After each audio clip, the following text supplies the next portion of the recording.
ಮತ್ತೆ ಸಿಎಂ ಸಿದ್ದರಾಮಯ್ಯ ವಿರುದ್ಧ ಮುಗಿಬಿದ್ದ ವಿವಾದಿತ ಸಂಸದ. ಅಪ್ಪ ಅಮ್ಮ ಗೊತ್ತಿಲ್ಲದವರೆಲ್ಲ ಜಾತ್ಯತೀತತೆ ಅಂತ ಬೊಬ್ಬೆ ಹೊಡಿತಾರೆ. ಅನಂತಕುಮಾರ್ ಹೆಗಡೆ ಯಾಕೋ ಸುಮ್ಮನಿರೋ ರೀತಿನೇ ಕಾಣಿಸ್ತಾ ಇಲ್ಲ. ಮತ್ತೆ ಸಿಎಂ ಸಿದ್ದರಾಮಯ್ಯ ವಿರುದ್ಧ ಮುಗಿಬಿದ್ದಿದ್ದಾರೆ. ಅಪ್ಪ ಅಮ್ಮ ಗೊತ್ತಿಲ್ಲದವರೆಲ್ಲ ಜಾತ್ಯತೀತತೆ ಅಂತಾನೆ ಬೊಬ್ಬೆ ಹೊಡಿತಾರೆ. ನೀನು ಯಾರಪ್ಪ ಅಂತ ಅಂದ್ರೆ ಜಾತಿ ಹೆಸರನ್ನ ಹೇಳ್ತಾರೆ. ಆದ್ರೆ ನಾನ್ ಹಿಂದೂ ಅಂತ ಡೈರೆಕ್ಟ್ ಆಗಿ ಯಾರು ಕೂಡ ಹೇಳೋದಿಲ್ಲ. ಹಾಗೆ ಹೇಳೋದಿಲ್ವಲ್ಲ, ಪರೋಕ್ಷವಾಗಿ ಸಿದ್ದರಾಮಯ್ಯ ಜಾತಿವಾದಿ ಅಂತ ಜರ್ದಿದ್ದಾರೆ ಅನಂತಕುಮಾರ್ ಹೆಗಡೆ. ಮತ್ತೆ ಸಿಎಂ ಸಿದ್ದರಾಮಯ್ಯನವರ ವಿರುದ್ಧ ಸಂಸದ ಅನಂತಕುಮಾರ್ ಹೆಗಡೆ ಜರ್ದಿದ್ದಾರೆ. ಅಪ್ಪ ಅಮ್ಮ ಗೊತ್ತಿಲ್ಲದವರೆಲ್ಲ ಜಾತ್ಯತೀತತೆ ಅಂತಾನೆ ಹೇಳ್ತಾರೆ. ಅಂದ್ರೆ ಇಂಡೈರೆಕ್ಟ್ ಆಗಿ ಸಿಎಂ ಸಿದ್ದರಾಮಯ್ಯನವರ ವಿರುದ್ಧ ಮತ್ತೆ ವಾಗ್ದಾಳಿ ನಡೆಸಿದ್ದಾರೆ. ಒಂದಲ್ಲ ಒಂದು ಹೇಳಿಕೆಯನ್ನ ಕೊಡ್ತಾನೆ ಬರ್ತಿದ್ದಾರೆ.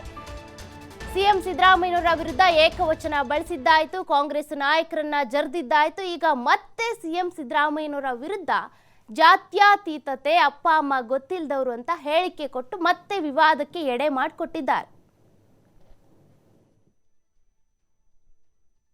ನಮ್ಮ ಹಿಂದೂಗಳು ಅಂತ ಮರ್ತೆ ಹೋಗಿತ್ತು. ನಾನ್ ಲಿಂಗಾಯತ, ನಾನ್ ಮರಾಠ, ನಾನ್ ಹೆಗಡೆ, ನಾನ್ ಭಟ್ಟ, ನಾನ್ ಶೆಟ್ಟಿ, ನಾನ್ ಅವರ ಜಾತಿ ಹೆಸರಿನಲ್ಲಿ ಹೇಳ್ಕೊತಿದ್ರು ಬಿಟ್ರೆ ನಮ್ ಹಿಂದೂ ಅನ್ನೋದು ಮರ್ತೇನೆ ಹೋಗಿತ್ತು. ಈಗಲೂ ಕೂಡ ಕೇಳ್ರಿ, ತಕ್ಷಣ ಹೋಗಿ ನೀವು ಕೇಳಿದ್ರೆ ನೆನಪು ಮಾಡ್ಕೊಂಡು ಹೇಳ್ಬೇಕು ನಾನು ಹಿಂದೂ ಅಂತ. ಇಲ್ಲ ಅಂತಂದ್ರೆ ನಿಮ್ ಜಾತಿ ಸುದ್ದಿ ಹೇಳ್ತೇವೆ. ನೀವ್ ಯಾರು ಅಂತಂದ್ರೆ ನಿಮ್ ಜಾತಿ ಸುದ್ದಿ ಹೇಳ್ತೇವೆ. ಹಿಂದೂ ಅಂತ ನೆನಪು ಮಾಡ್ಕೊಂಡು ಹೇಳ್ಬೇಕು. ಅದು ಸಂಸ್ಕಾರ ಇದ್ರೆ, ಅದಿಲ್ಲ ಅಂತಂದ್ರೆ ಹೇಳಂಗಿಲ್ಲ. ಕೆಲವು ಮಂದಿ ಜಾತಿ ಹಾಕಿದ್ರು ಅಂತ ಅಪ್ಪ ಅಮ್ಮ ಗೊತ್ತಿಲ್ಲ. ನಮ್ಗೆ ಹಿಂದೂಗಳು ಅಂತ ಮರ್ತೆ ಹೋಗಿತ್ತು. ನಾನ್ ಲಿಂಗಾಯತ, ನಾನ್ ಮರಾಠ, ನಾನ್ ಹೆಗಡೆ, ನಾನ್ ಭಟ್ಟ, ನಾನ್ ಶೆಟ್ಟಿ, ನಾನ್ ಅವರ ಜಾತಿ ಹೆಸರಿನಲ್ಲಿ ಹೇಳ್ಕೊತಿದ್ರು ಬಿಟ್ರೆ ನಮ್ ಹಿಂದೂ ಅನ್ನೋದು ಮರ್ತೇನೆ ಹೋಗಿತ್ತು. ಈಗಲೂ ಕೂಡ ಕೇಳ್ರಿ, ತಕ್ಷಣ ಹೋಗಿ ನೀವು ಕೇಳಿದ್ರೆ ನೆನಪು ಮಾಡ್ಕೊಂಡು ಹೇಳ್ಬೇಕು ನಾನು ಹಿಂದೂ ಅಂತ. ಇಲ್ಲ ಅಂತಂದ್ರೆ ನಿಮ್ ಜಾತಿ ಸುದ್ದಿ ಹೇಳ್ತೇವೆ. ನೀವ್ ಯಾರು ಅಂತಂದ್ರೆ ನಿಮ್ ಜಾತಿ ಸುದ್ದಿ ಹೇಳ್ತೇವೆ. ಹಿಂದೂ ಅಂತ ನೆನಪು ಮಾಡ್ಕೊಂಡು ಹೇಳ್ಬೇಕು. ಅದು ಸಂಸ್ಕಾರ ಇದ್ರೆ, ಅದಿಲ್ಲ ಅಂತಂದ್ರೆ ಹೇಳಂಗಿಲ್ಲ. ಕೆಲವು ಮಂದಿ ಜಾತಿ ಹಾಕಿದ್ರು ಅಂತ ಅಪ್ಪ ಅಮ್ಮ ಗೊತ್ತಿಲ್ಲ.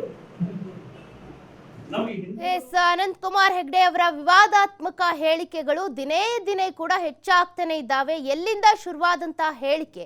ಮೊದಲು ಮಗನೇ ಅಂತ ಮಾತನಾಡಿದ್ರು, ಏಕವಚನದಲ್ಲಿ ಮಾತನಾಡಿದ್ರು, ಸವಾಲೆಸೆದ್ರು, ಗಂಡಸ್ತನದ ಮಾತನಾಡಿದ್ರು. ಈಗ ಜಾತ್ಯತೀತತೆಯನ್ನ ಇಟ್ಕೊಂಡು ಮಾತನಾಡ್ತಿದ್ದಾರೆ.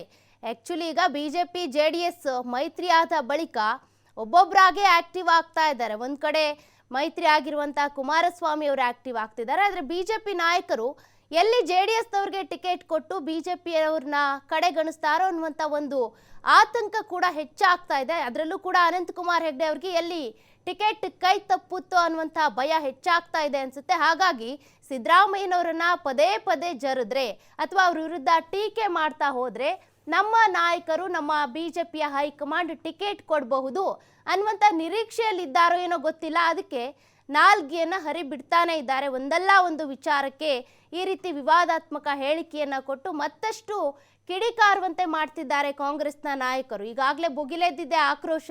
ಮೈಸೂರಿನಲ್ಲೂ ಪ್ರತಿಭಟನೆ ಮಾಡಿದ್ರು, ಬೆಂಗಳೂರಲ್ಲೂ ಪ್ರತಿಭಟನೆ ಮಾಡಿದ್ರು ಕಾಂಗ್ರೆಸ್ನ ನಾಯಕರು. ಅದೆಲ್ಲದ್ರ ಮಧ್ಯೆ ಕೂಡ ಮತ್ತೆ ಇದೇ ರೀತಿ ಹೇಳಿಕೆಗಳನ್ನ ಕೊಡ್ತಿದ್ದಾರೆ. ಯಾವ ರೀತಿ ಹೇಳಿಕೆ? ಈಗ ಜಾತ್ಯತೀತತೆಯನ್ನ ಮುಂದೆ ತಂದಿದ್ದಾರೆ. ಹಿಂದೂ ಅಂತ ಹೇಳುವಂತಹ ಸಂದರ್ಭನೇ ಇರಲಿಲ್ಲ. ಹಿಂದೂ ಅನ್ನೋದೇ ಮರ್ತೋಗ್ಬಿಟ್ಟಿತ್ತು. ನಾವೆಲ್ಲ ಜಾತಿ ಹೆಸರಲ್ಲಿ ಮಾತನಾಡ್ತಿದ್ವಿ, ಭಟ್ರು ಅಂತಿದ್ವಿ, ಗೌಡ್ರು ಅಂತಿದ್ವಿ. ಆದ್ರೀಗ ಹಿಂದೂ ಅನ್ನೋ ರೀತಿಯಾಗಿ ಬಂದ್ಬಿಟ್ಟಿದೆ. ಈ ಅಪ್ಪ ಅಮ್ಮ ಗೊತ್ತಿಲ್ಲದವರೆಲ್ಲ ಏನಿರ್ತಾರೆ ಅವ್ರು ಹಿಂದೂ ಅಂತಾನೆ ಹೇಳ್ಕೊತಾರೆ ಅಥವಾ ಜಾತ್ಯತೀತತೆ ಹೆಸರನ್ನ ಅಡ್ಡ ತರ್ತಾರೆ ಅಂತ ಪರೋಕ್ಷವಾಗಿ ಸಿದ್ದರಾಮಯ್ಯನವರ ವಿರುದ್ಧ ಟಾಂಗ್ ಅನ್ನ ಕೊಟ್ಟಿದ್ದಾರೆ. ಆದ್ರೆ ಇದೆಲ್ಲದಕ್ಕೂ ಕೂಡ ಸುಮ್ಮನೆ ಇರೋದಿಲ್ಲ. ಕಾಂಗ್ರೆಸ್ ನಾಯಕರು ಈಗಾಗಲೇ ಅನೇಕ ಪ್ರತಿಭಟನೆ ಮಾಡಿದ್ದಾರೆ. ಅದರಲ್ಲೂ ಕೂಡ ಬಿಜೆಪಿಯಲ್ಲಿ ಸ್ವಪಕ್ಷದವರೇ ಆರ್ ಅಶೋಕ್ ಅವರು ಇರ್ಬೋದು, CT ರವಿ ಇರ್ಬೋದು, ಅನಂತಕುಮಾರ್ ಹೆಗಡೆ ಅವರ ವಿರುದ್ಧವಾಗಿಯೇ ಮಾತನಾಡ್ತಿದ್ದಾರೆ.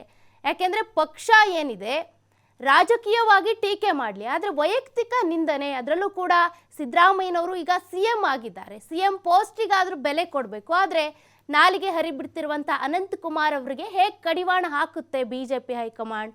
ಕಾದ್ ನೋಡ್ಬೇಕಾಗುತ್ತೆ.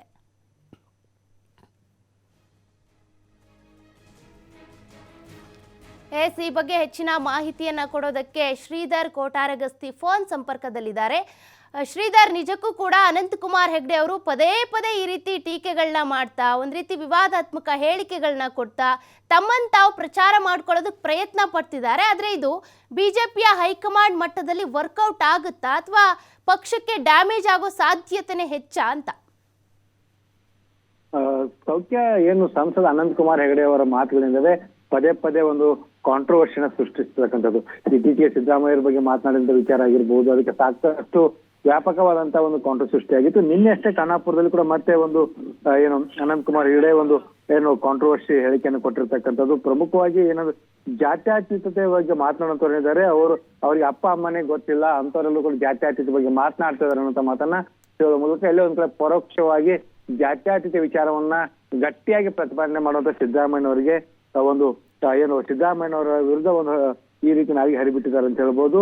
ಅನಂತಕುಮಾರ್ ಹೇಳಿಕೆ ಇತ್ತೀಚೆಗೆ ಮತ್ತಷ್ಟು ಸಾಕಷ್ಟು ವಿವಾದ ಸೃಷ್ಟಿ ಮಾಡ್ತಾ ಇದ್ದಾರೆ. ಲೋಕಸಭೆ ಚುನಾವಣೆ ಬರ್ತಾ ಇದೆ. ಆ ಒಂದು ನಿಟ್ಟಿನಲ್ಲಿ ಅನಂತಕುಮಾರ್ ಹೆಗಡೆ ಏನು ಕೇಂದ್ರ ಲೋಕಸಭೆ ವ್ಯಾಪ್ತಿಗೆ ಬರ್ತಕ್ಕಂಥ ಬೆಳಗಾವಿ ಜಿಲ್ಲೆ 2 ವಿಧಾನಸಭಾ ಮತಕ್ಷೇತ್ರಕ್ಕೆ ಭೇಟಿ ಕೊಟ್ಟಿದ್ರು. ಕಿತ್ತೂರಲ್ಲೂ ಕೂಡ ಅದೇ ರೀತಿಯ ಮಾತುಗಳನ್ನ ಆಡಿದ್ರು.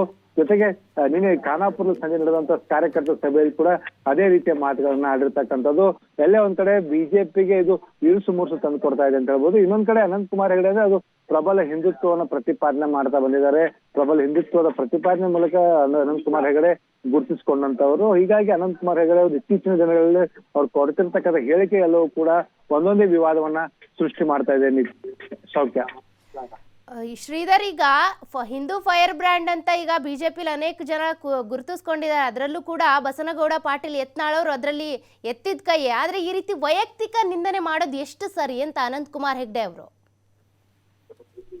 ಸೌಖ್ಯ, ಈಗ ಅನಂತಕುಮಾರ್ ಹೆಗಡೆ ವೈಯಕ್ತಿಕ ಟೀಕೆ ಸಿದ್ದರಾಮಯ್ಯ ಏಕವಚನದಲ್ಲಿ ಮಾತನಾಡೋದಾಗಿರ್ಬೋದು, ಅದು ಈಗ ಸಾಕಷ್ಟು ಅದು ರಾಜಕೀಯವಾಗಿ ವಿರೋಧ ವ್ಯಕ್ತವಾಗಿದೆ. ಸ್ವತಃ ಬಿಜೆಪಿ ಪಕ್ಷ ಇರ್ತಕ್ಕಂಥ ನಾಯಕರೇ ಇದರ ಬಗ್ಗೆ ಕೂಡ ಅಪಸ್ವರವನ್ನು ವ್ಯಕ್ತಪಡಿಸಿರ್ತಕ್ಕಂಥದ್ದು.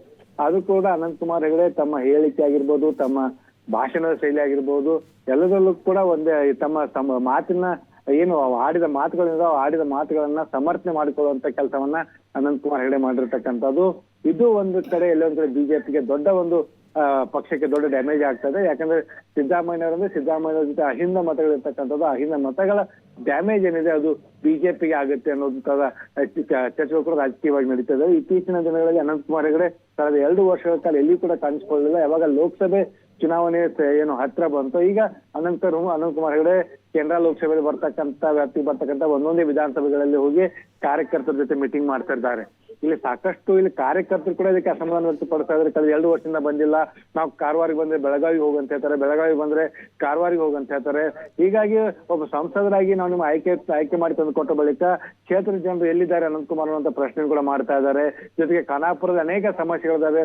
ಒಂದೇ ಒಂದು ಸಮಸ್ಯೆಗಳು ಕೂಡ ಪರಿಹಾರ ಆಗ್ತದೆ ಅಂತ ಒಂದು ಅಸಮಾಧಾನ ಮತ್ತು ಏನು ಆ ಒಂದು ಕಾರ್ಯಕರ್ತರ ಸಭೆಯಲ್ಲಿ ಸ್ವತಃ ಒಂದು ಅನಂತಕುಮಾರ್ ಹೆಗಡೆ ಅವರಿಗೆ ಕ್ಲಾಸ್ ಗೆಲ್ಕೊಳ್ಳುವಂತ ಕೆಲಸವನ್ನು ಕೂಡ ಕಾರ್ಯಕರ್ತರು ಮಾಡಿದ್ದಾರೆ. ಕಾರ್ಯಕರ್ತರ ಒಂದೊಂದು ಏನು ಪ್ರಶ್ನೆಗಳು ಕೂಡ ಅನಂತಕುಮಾರ್ ಹೆಗಡೆ ಬಹಳ ಸ್ಪಷ್ಟವಾಗಿ ಉತ್ತರಿಸುವಂತ ಕೆಲಸ ಅಥವಾ ಅದಕ್ಕೆ ಸಮಜಾಯಿಸಿ ಕೊಡುವಂತ ಕೆಲಸವನ್ನು ಅನಂತಕುಮಾರ್ ಹೆಗಡೆ ಮಾಡಿದ್ದಾರೆ.